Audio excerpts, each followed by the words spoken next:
Hi, welcome back to Philosophy 101, Morals in Society. I am Chris Ann Moore.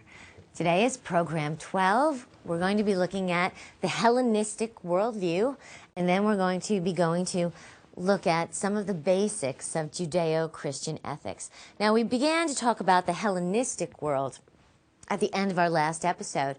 In this episode, we're going to cover a little bit of the Hellenistic world and then the Roman world that followed that and the medieval world that followed that. In other words, we're really going to be looking at about 1,000 years of history in a very brief time. So I just want to hit on some of the key points in that history. As I said last time, after the death of Alexander, since he had left no heir, he really thrust the then known world into 200 years of warfare, of basic chaos. Not until the next great empire arose, which was the Roman Empire, was there real stability instituted. But even though this was a chaotic time, it was also a time of tremendous intellectual ferment. It was a time of scientific exploration, well, proto-scientific. Of course, the scientific method doesn't come in until the 16th century, the 15th and 16th century. But there was all sorts of explorations of nature, of philosophy and religion, and all sorts of philosophical schools. Alexander had spread the values of Greek philosophy, but his soldiers had brought back Asian mystery religions and cults, and really there was like a guru on every corner in the Hellenistic world. That's just a slight exaggeration, but it was kind of like that. All these different ideas, which we're not going to cover because, to tell you the truth, most of them didn't have much lasting value.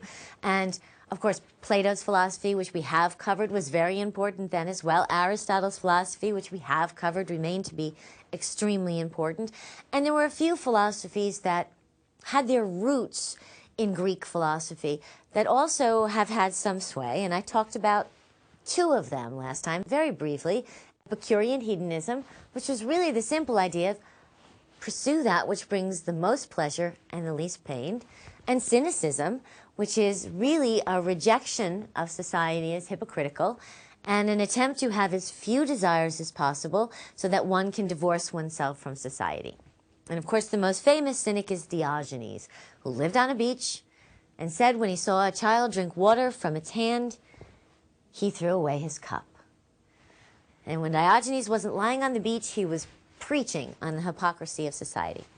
Now I'm going to talk about just one more philosophy of that period because it did have a great deal of influence. This philosophy is Stoicism. And Stoicism became the philosophy of many of Rome's leading citizens when the Roman Empire would rise. And it was also a philosophy of many of the Roman soldiers. Now, Stoic philosophy, which is based in Greek philosophy, conceived of all of the cosmos as logos. Logos is an extremely difficult word to translate because it means many different things. If we look at the word logos, you'll see that it means word, it means reason, it means law, cosmos, mind, and God.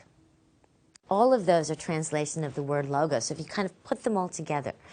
And the Stoic vision is everything really is a manifestation of divine logos or divine reason. And the Stoics believed that most of life was fated. In other words, things happened for a reason, and that reason was divine, and they must happen just the way they happen. Now, it may appear good or bad to the human mind, but actually it is from the divine mind, and therefore all is fated and all fate is good. So how does one achieve happiness with this vision of the universe? Well, through controlling the one thing that you can control. And the one thing that you can control is your mind. See, the Stoics really believed that you could be happy under any circumstances because you could choose what you were thinking and what you were feeling. Easy? No. Possible? Well, yes. Many have said so. Another aspect of the Stoic philosophy that becomes extremely important is that the Stoics envision the logos as a divine fire. And this divine reason, this divine fire was shared by human beings, that each human being actually had a tongue of flame of the fire of the logos. And this tongue of flame is human reason. Now, since each human being has a tongue of this flame, all humans are brothers. Now, this is actually the first philosophy that we know of where the idea of the brotherhood of man is put forward. Now, it'll take another 2,000 years to hear about the sisterhood, but this is the first time at least we have a brotherhood, which is really a radically different idea. So Stoic philosophy was rooted in treating others as family, as brothers, because everyone contained the divine fire of the Logos and controlling one's mind. So let's look at this. Stoic philosophy, very shortly, all is manifested by the reason of the Logos. Most events are fated by that reason. The Logos is good, and therefore all fate is good. Happiness is gained by acceptance of fate and control of the mind and the brotherhood of man. So Stoic goodness, Stoic ethics that come from those bases of that philosophy is to do one's duty and to treat all men as brothers regardless of their behavior. Now, as I said, Stoicism would become important because it would become important to some of Rome's most influential citizens. But it's important for another reason, because Stoicism will be in part incorporated into the next great ethical system in the Western world, and that is Christianity. In Christianity, the Holy Spirit, which creates the Christian brotherhood, is imaged as a tongue of divine fire. And indeed, the acceptance of one's fate or the will of God is an essential Christian doctrine. And actually, John begins his gospel with the words, "In the beginning was the Logos, and the Logos was God." Now, that is often translated word, but John, of course, wrote in Greek, and he wrote, "In the beginning was the Logos." John was trying to synthesize Greek philosophy and Christian theology, which is something we'll talk a little bit more about.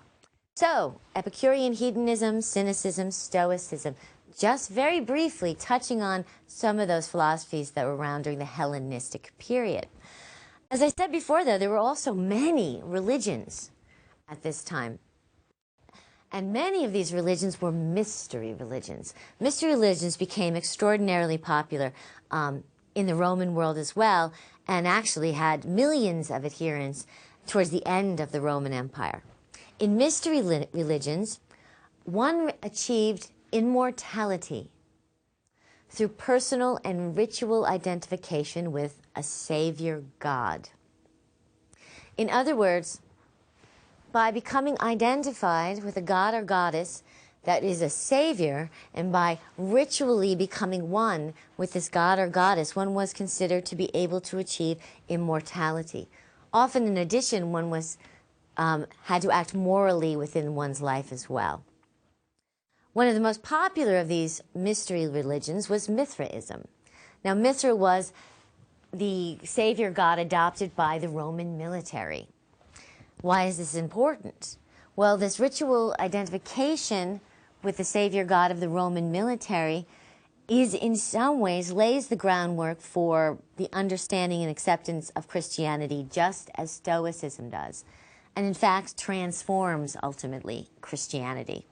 Mithra will be celebrated on Sundays. The feasts of Mithra will be on Sundays, and Sundays will be dedicated to Mithra. And Mithra was born on December 25th, and great festivals were held throughout the Roman world on December 25th. This should sound familiar to those of you who are a Christian.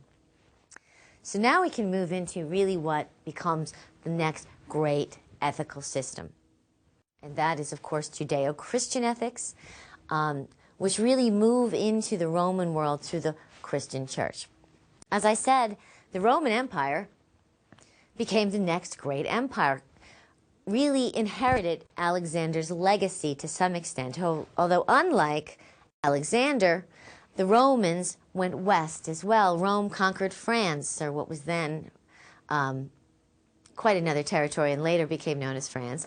But what is now known as France and Germany and Britain and Spain were also conquered by the Roman Empire. Now, the Roman Empire adopted, for the most part, Greek philosophy, Greek art, and Greek ideas. The Romans were great militarists and they were great bureaucrats. But as far as philosophy and art were concerned, they really knew a good thing when they saw it. And for the most part, they adopted Greek philosophy. However, the Roman Empire didn't really care what your philosophy or religion was. As a matter of fact, they had basically a tolerant policy. As long as you paid your taxes, you did not incite rebellion, and you did not, and you agreed to worship the emperor on specified holidays, Rome pretty much allowed people to worship as they chose. As a matter of fact, this is probably one of the great successes of the Roman Empire can be due to this fact. However, there was one small, backward country that just wouldn't do this. And it is out of this small, backward country, actually, that this next great religion arises. Of course, that country is Palestine, and that religion is Christianity. Now, as the story goes, Jesus of Nazareth preached to his followers for only 3 years, after which he died, was crucified, and was resurrected. Now, from the birth, the teachings, the death, and the resurrection of Jesus, his followers began to create a new movement. But at first, it was a movement within the Jewish religion of Palestine. Jesus was Jewish, and his followers were Jewish. And so we cannot speak of a distinct religion from Judaism for many, many years. At first, really, Jesus' followers were a sect, a radical sect within the Jewish community. Many scholars refer to them really as the Jesus movement. But from this small group within the Jewish community would come ideas that would dominate the Western mind for the next 1,000 years, for over 1,000 years, and are still influential today. So we want to look a little bit at how did that happen? Well, one of the ways that it happened is that one man who had actually never met Jesus nor experienced his teachings spread his interpretation of those teachings throughout a large portion of the Roman world. That man's name was Paul. Well, actually, it was Paul after his conversion. At first, he was called Saul.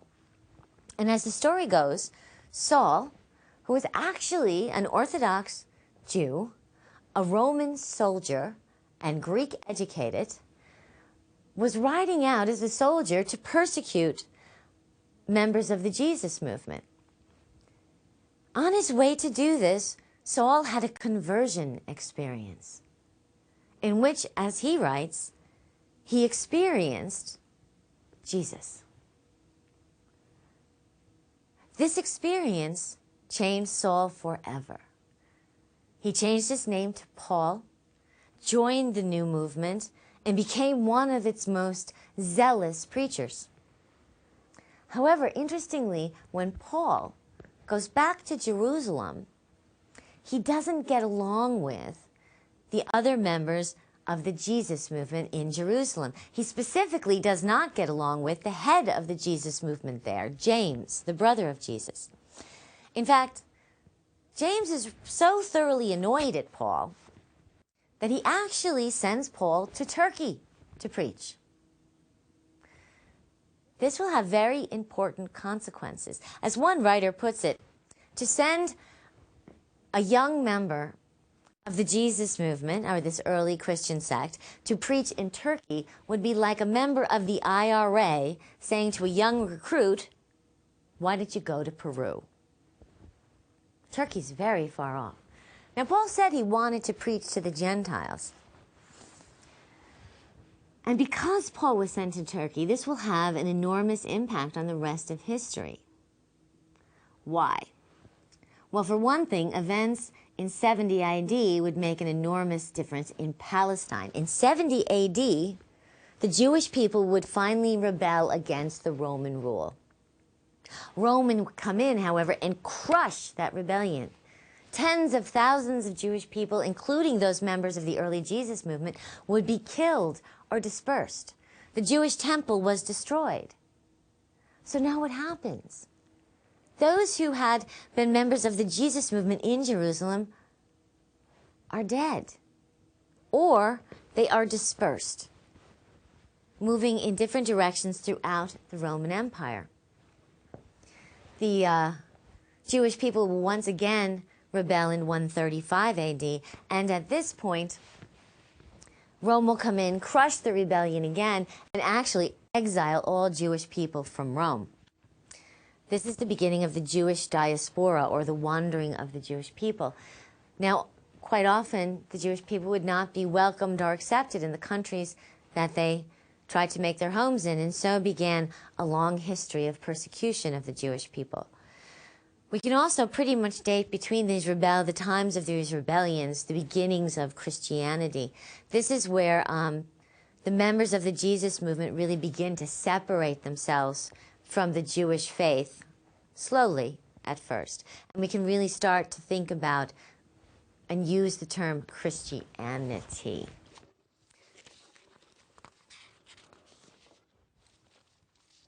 So, after the rebellion of 70 and after the rebellion of 135, again, those who now consider themselves Christian are being dispersed through the Roman Empire. And as they create new homes in places in the Roman Empire, they also creating Christian churches. They are also spreading Christianity, as Paul was, as he was preaching in the Gentile world. But really, rather than saying they were spreading Christianity, we might more accurately say they were spreading many Christianities. Because you see, different followers had different ideas of what these teachings of Jesus meant. Now, we're used to the idea of many different Christianities. I mean, today there are many different Christianities. There are Lutheran and evangelicals and Southern Baptists. But back then, the Christianities were far different from one another than the different Christianities are today. The different Christianities have a great deal in common today. These Christianities were extraordinarily different from one another. Now, Paul's version was the most organized. Why? Because of the unique character of Paul himself. It was if in this one man, really the major trends of the time come together. He's an Orthodox Jew. He's Greek educated, and he's a Roman soldier. He is a devoted and charismatic preacher, and he is highly organized. So as Paul moves throughout the Roman Empire, he creates churches that are formed in the organization of the Roman military. This organizational strategy actually helps to ensure the stability of those churches. He also, as he leaves, writes voluminous letters.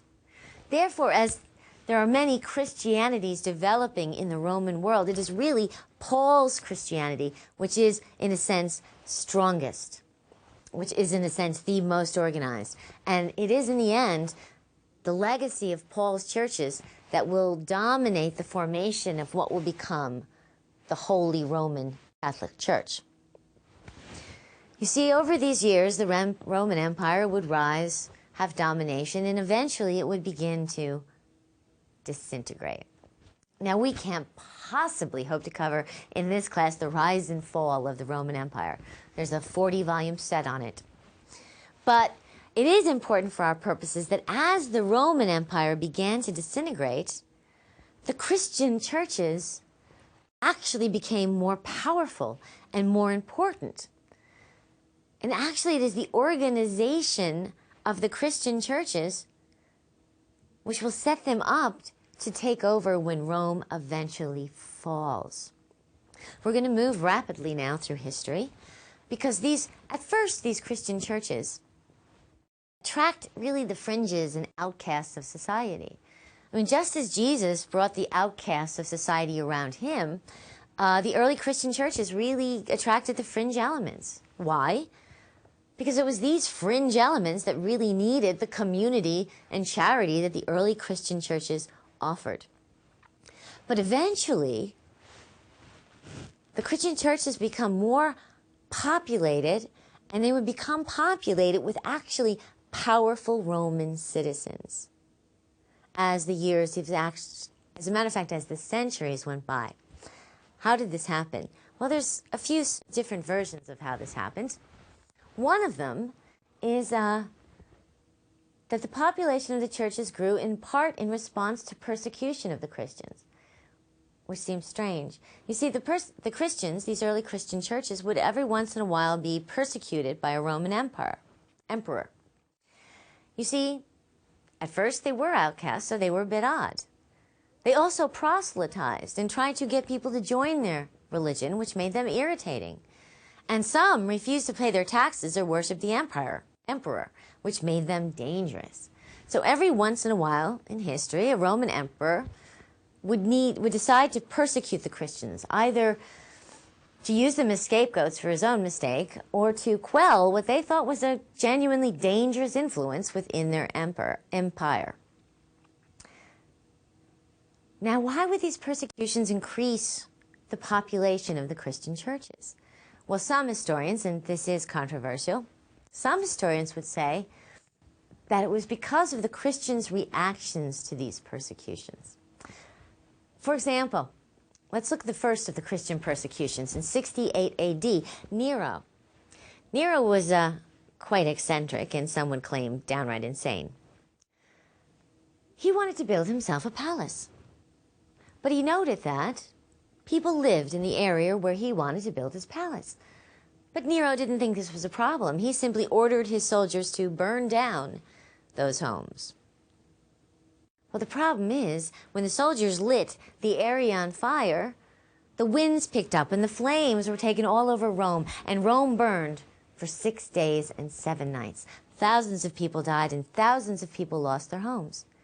Now, Nero was not about to take blame for this. Nero wasn't about to say, I did it. So what Nero did is he blamed it on this odd, irritating sect of Christians. He had the Christians arrested, and he began the persecution. Now, when the Romans persecuted, they did so in massive colosseums, in grand spectacles. Tens of thousands of people would gather to see a Christian eaten by a lion, or burned at the stake, or tortured in a gladiator match they had no chance of winning. But you have to understand, the Christians, many of the early Christians, were true believers. And due to that, some say that even under these horrendous circumstances, they died peacefully. Now, can you imagine the effect that this would have on a crowd of tens of thousands of people watching somebody dying peacefully? So that created converts right then and there. As a matter of fact, the 2nd century Roman writer, the satirist, and he's not being complimentary, writes of the Christians, these wretches persuade themselves that they are going to be altogether immortal and to live forever. Wherefore they despise death. And many of their own accord give themselves up to be slain. So Lucian is noting in the 2nd century that these Christians don't seem to mind dying. This alone, in the uncertain times, especially as we come to the fall of the Roman Empire, attracts members. Now, granted, there are other historians who say that's a lot of Christian propaganda and not true whatsoever. But what we do know for a fact is that the churches did become more populated, and they did become populated with more and more influential citizens. This is true, so true that by the time of 312 AD, they become important and powerful enough for an emperor to actually ally themselves with the Christian church. And this is Constantine. We are now towards the last couple centuries, at least, of the Roman Empire, and many people were vying for the role of emperor, and Constantine was just one of them. Constantine was about to go to battle with another Roman soldier, Maxentius, who was also claiming to be emperor. what has happened that is interesting is that Constantine makes a deal with the Christian churches, in effect stopping the persecutions and officially recognizing Christianity as a religion, and thus really begins the relationship between Rome and Christianity. Now, there's several stories told about this alliance. According to one of them, the night before his battle with Maxentius, Constantine is on the Milvian Bridge, and the sky opens up, a cross appears, and a voice says, "Under this sign, conquer." Another story says that Constantine's a rather savvy politician, and he comes to recognize that there's a rather organized, powerful lobby that he can use. And so he goes to the Christian churches to create this alliance. And then there's yet a third story that says Constantine's mother, Helena, converted to Christianity and actually became a very devout Christian, and Constantine, out of love and respect for his mother, accepts Christianity. We don't really know which story is true. We do know that the next day Constantine marched into battle, and his soldiers were carrying banners with the sign of the cross. And other soldiers were carrying banners with Mithra on them. You see, Constantine was a savvy politician, and he hedged his bets. But the important thing is Constantine now perceived that the Christian churches could be used as an organizational force in the empire. But in order for Constantine to use the Christian churches, they themselves had to be organized. As I said before, there were many different Christianities, vastly different from one another. And often Christian churches did not agree on basic Christian doctrine. And sometimes they even went to war with each other, killing each other off in the thousands over disagreements about doctrine.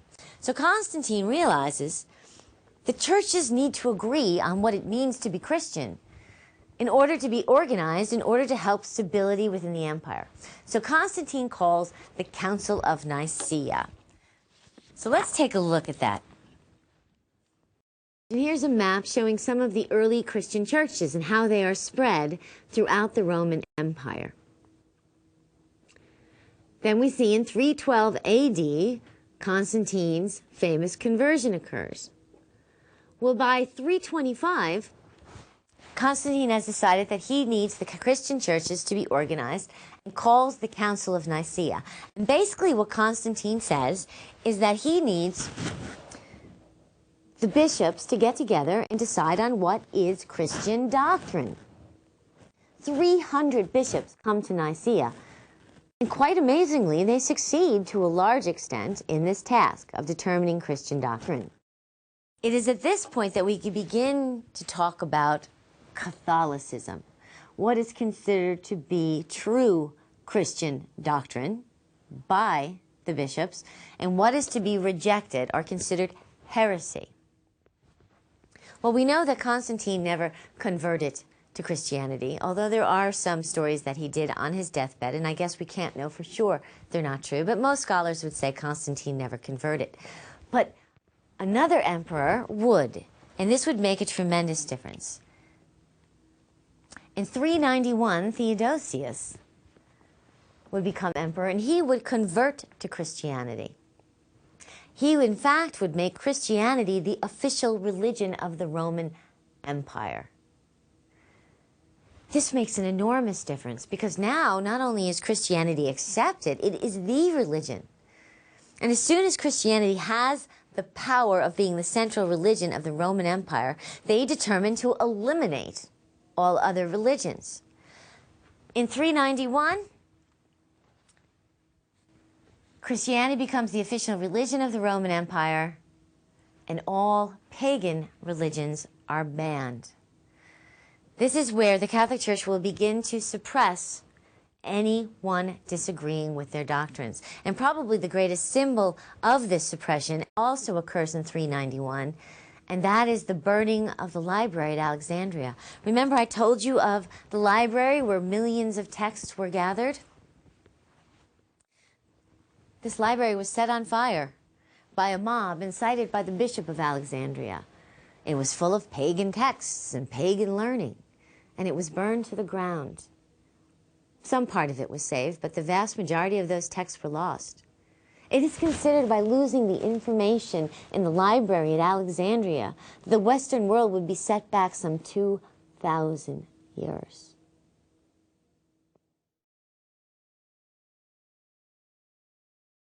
Rome would eventually disintegrate and fall apart completely. In 476, almost 100 years later, after almost continuous barbarian invasions, the barbarians would reach the city of Rome itself, and the Western Roman Empire would fall. Almost overnight, the entire world would be changed.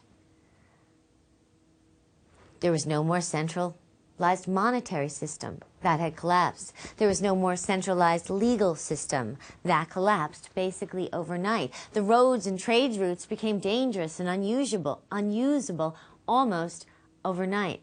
To give you one example of the devastation of the fall of Rome, in the 4th century, in the city of Rome, there were almost 1 million inhabitants.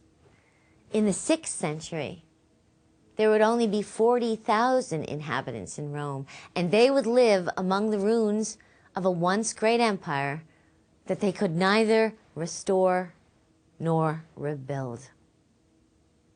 And once the Roman Empire fell, once again, the Western world would be reduced to a series of separate tribal kingdoms. And the only organizational power that would remain would be the Catholic churches.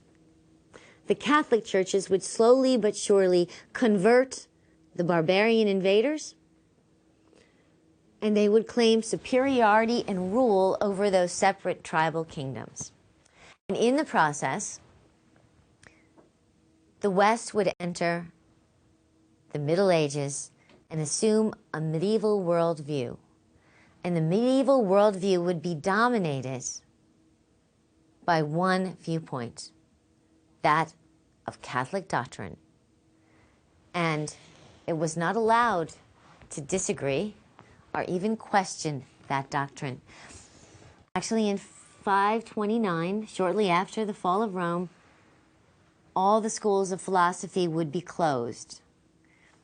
Plato's academy, which had run for 900 years, was now closed.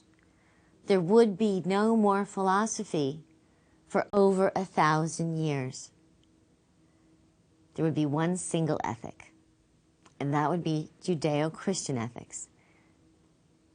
So now let's talk a little bit about this Judeo-Christian ethic, because really it lies under the ethics of the Western mind for 1,000 years and will have an enormous influence, and does have an enormous influence even today.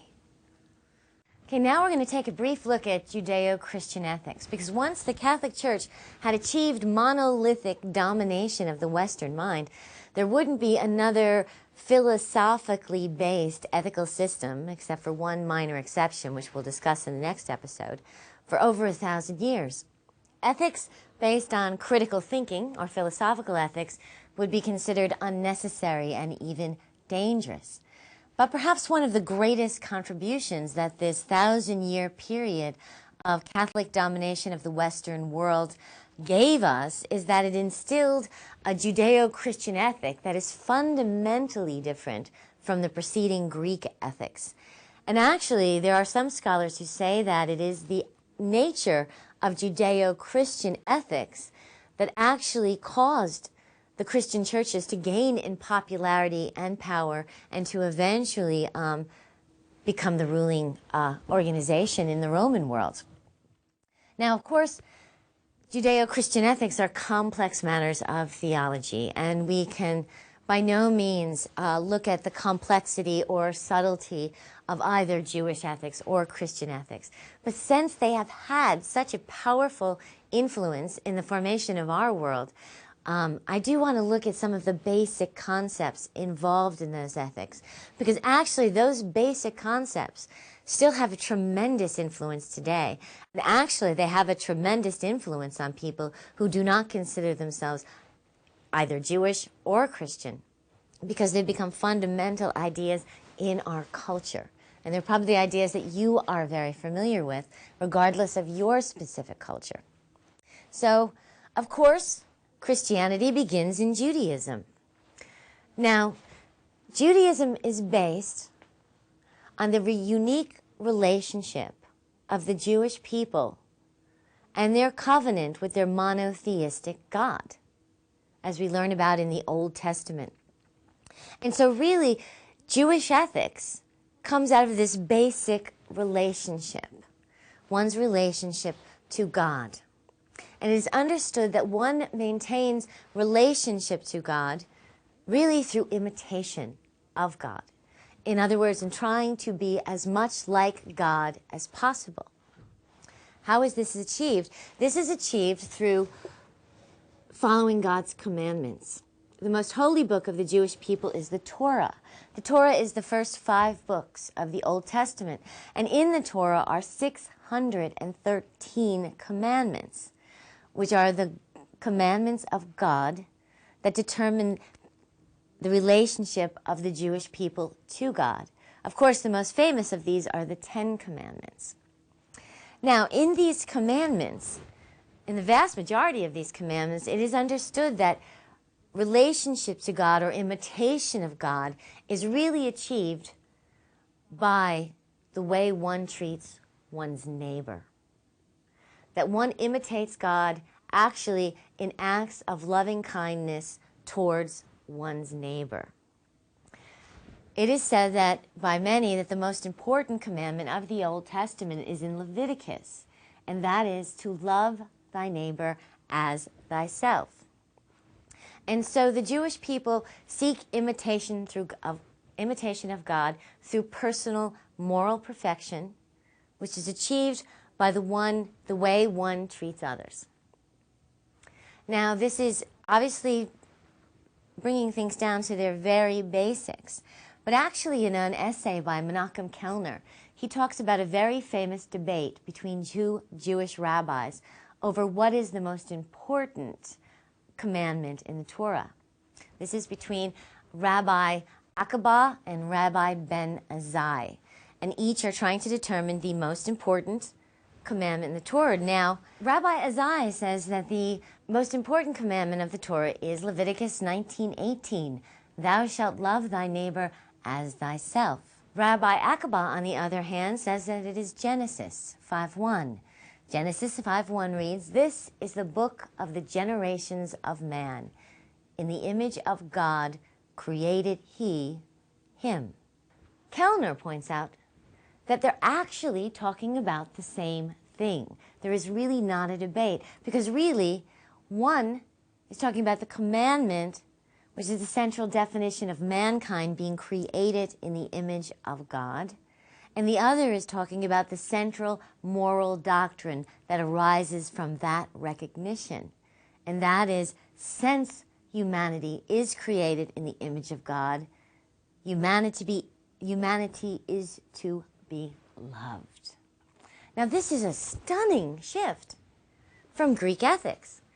If you remember, in Greek rational intellectual ethics, there was no notion of loving one's neighbor. In Greek ethics, the central moral principle was justice. Now, a central manifestation of that principle of justice was that one should not harm another. But there is a revolutionary change from refraining from harming another to actually moving to loving another. And it is this concept of relationship to God being defined by loving kindness to others that becomes the very basis of the Judeo-Christian ethics. And actually, Jesus in his teaching expands on this central concept and actually radicalizes it and further revolutionizes it. Now, it is not surprising that Jesus says that the main commandment is to love the Lord your God with all your heart and to love your neighbor as yourself. Jesus, of course, was Jewish, and a very devout Jew at that. So that he would pick these as the central commands are not surprising. However, what Jesus does is in his teachings is to expand the notion of neighbor. You see, early Jewish ethics, neighbor was interpreted to mean other Jewish people. Jewish religion in its earliest form was a tribal religion, and therefore neighbor meant fellow Jews. Jesus expands the notion of neighbor, and he expands it to include those outcast by the Jewish community and actually the enemies of the Jewish community, as well as those outside of the Jewish community. In loving one's neighbor as oneself, Jesus says one must love the outcast, love one that is not your neighbor, but indeed a stranger, and then pushes it so far as to say you must love your enemy. This is even a bigger revolution from Greek ethics. And actually, in Christian tradition, the idea of the imitation of God becomes imitation of Jesus. There is a concept that you might hear quite often, even in modern times, saying, what would Jesus do? So relationship to God is through imitating Jesus. And one imitates Jesus through how he lived and taught and worked. And in his life and teachings in the gospel, Jesus demonstrates in his actions that loving kindness towards strangers and even enemies.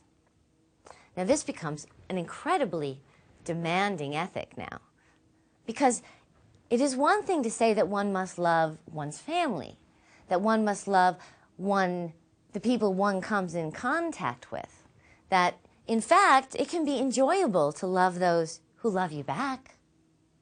And actually, it's easy to see our obligations to those around us. But really, what are our obligations to those that we don't know? What are our obligations to strangers? Because Jesus actually goes as far as to say that you will be judged by your actions towards strangers. He says, as it is written in the Gospels, that whatsoever you do to the least of your brothers, that you do unto me. And then goes as far as to say, you will be asked, when I was thirsty, did you give me drink? When I was hungry, did you feed me? When I was imprisoned, did you visit me? And so loving kindness is transformed into radical acts of charity, and radical acts of charity are expanded from the neighbor to the stranger and the enemy.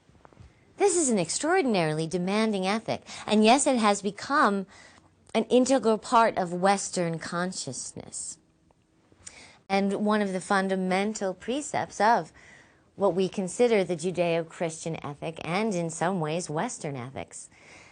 Then there's another concept put forward that is totally original in the New Testament, which is the concept of forgiveness. Forgiveness is put forward in a radical way that has not yet appeared in philosophy or religion in the same manner. Now, throughout the Old Testament, it is indicated that you shall reap what you have sown. This is not a new concept. It is very similar to the concept of karma that we talked about as being present in Hindu religions and Buddhist religions and many pagan religions. The idea that what you put out comes back to you. If you lie, you'll be lied to. If you cheat, you'll be cheated. If you love, you'll be loved. Well, in the Gospels, in a sense, Jesus uses the law of karma to overcome karma, because you can be forgiven your debts. In other words, you can prevent your negative actions from coming back to you. You can be forgiven them. But how do you do it? By forgiving. You use karma to overcome karma. By giving forgiveness, you are forgiven. In the Gospels, Jesus says if you are to pray one prayer, you should pray the Lord's Prayer. And in the Lord's Prayer, it says, forgive us our trespasses as we forgive those who trespass against us. In other words, we will be forgiven as we forgive. So this even more radically expands the notion for we are to love and forgive our enemies. Jesus even says that you are to forgive up to 70 times 7 times, if asked. That's an important part. But 70 times 7 times you are to forgive. Again, a radical expansion of ethics. In fact, the basic Judeo-Christian virtues that are put forward by the Catholic Church will be rooted in these new virtues. Now, of course, there are other aspects to forgiveness and love in Christian and Jewish theology that I haven't covered. For example, forgiveness is also said to be achieved by believing in Jesus who died for your sins. We're not going to be able to go into that part. And as I said, we're only going to touch on the few bases. But here already, these Christian virtues, you can see how different they are and how demanding they are in contrast to the Greek virtues. Now, the Christian virtues, we'll look at them right here: faith, hope, charity, and forgiveness. Now, since these ideas are so central to Western ethics, even though they're not philosophically based ethical systems, they are in fact arisen out of a divine command theory. And of course, Jewish ethics and Christian ethics are based in a divine command theory.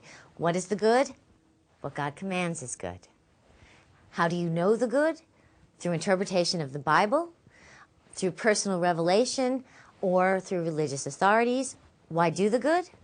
Divine reward and fear of divine punishment. These are typical divine command theories, and therefore the reasoning is basically absent. The reasoning is based on faith and doesn't extend beyond the personal reasoning that one might use to determine a particular religious belief. And therefore they cannot philosophically be considered objective moral theories, as we've talked about before. But they are powerful and influential personal moral theories that have been adopted literally by millions of people. And therefore, in order to really conduct ethics, it's necessary to confront your relationship and your ideas about these fundamental values. What do you believe is your obligation to strangers? What do you believe about forgiveness or the necessity for forgiveness? Because yes, these are extraordinarily difficult ethical principles. As I said before, it is easy to love those who love you. It is easy to know your obligations to those you run into. But what are your obligations to others who you don't know, who are suffering? What part does that play in your ethical theory? And what about forgiveness? Now, there is a tough one. One might realize that revenge is easy. Forgiveness is difficult. It doesn't take a whole lot of brilliance or a whole lot of courage or a whole lot of strength to harm someone, if you really think about it. I mean, come on, you can harm someone with a little slander, a little good gossip placed here and there. You can destroy lives and relationships. That doesn't take any really intelligent planning. And really, it doesn't even take a tremendous amount of bravery to harm someone. You can harm someone's physical property easily. They'll never find out. And even if you want to stand up and take revenge physically, you might think that takes some bravery, but what? They're bigger and taller, you get a knife. Get a gun. You have to be able to live with the consequences either way. But it's not extraordinarily difficult. Revenge is easy. Forgiveness, if you've ever tried it, that is hard. Especially when you've been really, really hurt. But of course, if you haven't been really, really hurt, there's no need to forgive. So what I want you to think about is, where do these two values, these two fundamental values, that of charity, caring for suffering strangers, and that of forgiveness, fall into your moral theory? There's an ethical dilemma that's put forward by the famous philosopher Peter Singer that might help you to think about this a little bit. As you may know by now, in ethics, there's often trolley car cases put forward. And in this example, Peter Singer uses a trolley car case. What this is you are on a trolley car on a railroad track, and it's out of control. You've lost your brakes. And you see ahead of you on the track is your brand new luxury car that you have just spent your life savings in. You are going to ram into that car and crash it. There's no brakes. But there is one other choice. You can turn off onto a side rail. Unfortunately, on the side rail is a newborn baby that you will assuredly kill. Simple ethical dilemma. What do? Do you hit the car or do you run over the baby? Now, this seems really obvious, doesn't it? I mean, most people would think it's quite obvious you should hit the car and save the baby, regardless of whether the baby is a stranger or not. Although it is occasionally comical to watch my students be extremely pained when they have to make that choice. But the fact is, you know you should hit the car. At least most of you know. In most ethical theories, the determination is hit the car. Some people might even self-righteously exclaim, well, of course, hit the car, there's no question. Well, Singer takes this dilemma one step further, because he says, actually, there are many dying children in the world. For instance, there are many children dying of starvation. I think the last statistic I read was that 36,000 children a day die from hunger. Well, the fact is, whether it's a car or not, any money that you have used on a luxury item, be it a car or a Coach purse or a $300 dinner out or any luxury item, something that you didn't really need, any money you spent on that item, you chose the luxury item over the baby, Singer would say. That the plain fact of the matter is that you could have taken that money, and that money could have fed some of those starving children. Or it could have provided clean water to people who were without access to clean water. It could have provided medication to those who are unable to access medication and are dying of horrible diseases when that medication does exist. In other words, that money could have helped others in a myriad of ways. So if you've taken that money, Singer would say, and spent it on a luxury item, you've chosen the car over the baby. We just don't see that. Now, I know what many of you are thinking. Most of my students are not spending tons of money on luxury cars or buying Armani suits or Coach bags. Well, some of you I know are. But the vast majority of you aren't. And I know a lot of you are thinking, gosh, I can barely get myself through. Can't help anyone else. And sometimes that's true. And the most important thing you can do is take care of you and your family. Because if you can't take care of you and you can't take care of your family, you just become someone somebody else has to worry about. So yes, that is essential. And I know there's others of you thinking, I work really hard and I deserve some nice things.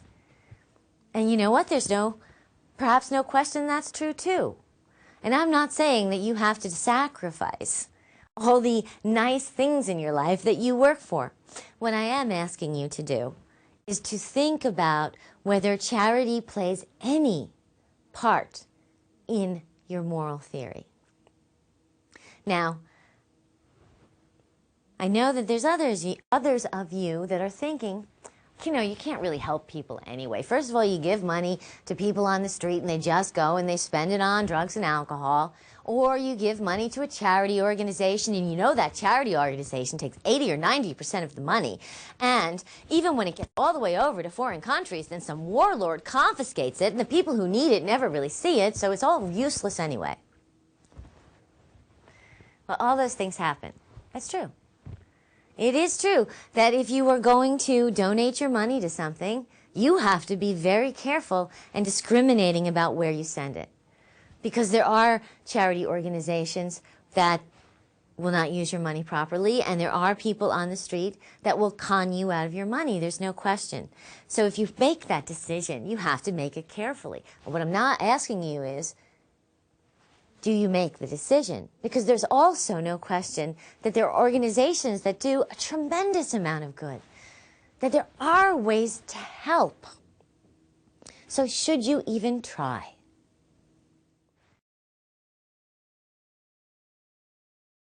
And of course, it doesn't have to be money. There are suffering strangers that need time, that need volunteer work, that need cans of food. There are many, many, many, many ways to help. And there are many ways to help that do work. And actually, although you probably can't change the world, you can maybe change a little piece of it. And the fact is even if you can't even change a little piece of it, you know who you change by making the decision? That's right. You change the only person you're guaranteed to be able to change. And that is you. So your answer to this question about where charity and forgiveness fit into your moral theory, where this basic foundation of Judeo-Christian ethics is part of your approach to the world, fundamentally changes you. And so we're going to be discussing that in our next assignment. So be sure, go on your web, read your chapters on the Hellenistic worldview, Roman and medieval ethics, and then look at your assignment and challenge yourself with this question. And our next film will help you do that. Till next time, I'll see you then. Bye-bye.